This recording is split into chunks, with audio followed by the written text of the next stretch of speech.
So I'm embarrassed that I have a career. I talk about things like trust and cooperation, and there should be no demand for my work. But the fact of the matter is there is demand for my work, which means that there's an opportunity. It means that trust and cooperation are not yet standard in our organizations, and yet they should be, and we know that, which is why we're looking for ways to bring those things to our organizations. So I thought I would do something a little different today. You know, when you're speaking to tens of thousands of people and you have the opportunity to share a message, of course, most rational people would say, let's go with something I've talked about lots of times and I'm really good at, but I'm not normal, so I'm going to do something completely new, and I hope this works out. There are two things that I think that great leaders need to have: empathy and perspective. And I think these things are very often forgotten. Leaders are so often so concerned about their status or their position in an organization, they actually forget their real job. And the real job of a leader is not about being in charge, it's about taking care of those in our charge. And I don't think people realize this, and I don't think people train for this. When we're junior, our only responsibility is to be good at our jobs. That's all we really have to do.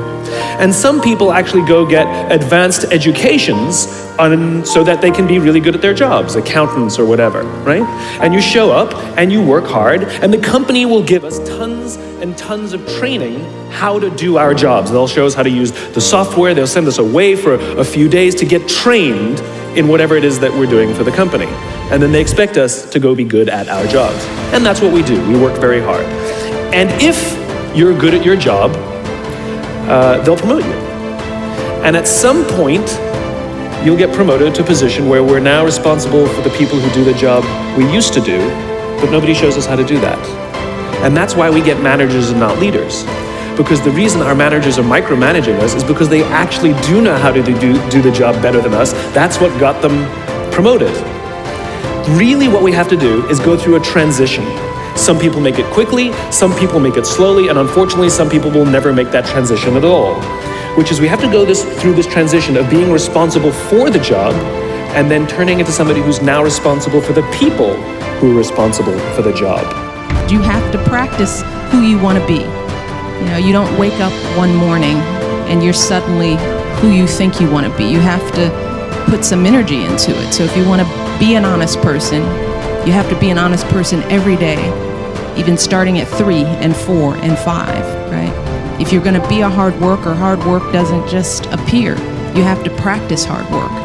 You have to practice effort. And I also encourage them, try to help them understand that good things don't come easy. You know, with that effort, that's where you grow. That's where growth is. Some of the best times in my life when I've grown, it's when I've done something hard, when I've overcome a fear. You don't realize that when you're doing it, but when you come out on the other side, you realize, wow, I've really stepped up. But at the same time, you don't want to make huge mistakes, because when you're young, making big mistakes can last forever, right? So you want to choose wisely. But the stumbles, the lessons learned, that's part of life that makes you grow. But I came to know that. I didn't know that when I was your age. I thought every mistake was the end of the world. I'll never get into school, I'll never be, of course, we all feel that way. But just continue to work, put the effort in. And I think that has been some of what's helped me being First Lady. First of all is knowing who you are and being confident in yourself, because there'll be, Clarissa, what did you say, pushing beyond other people's labels of you, right?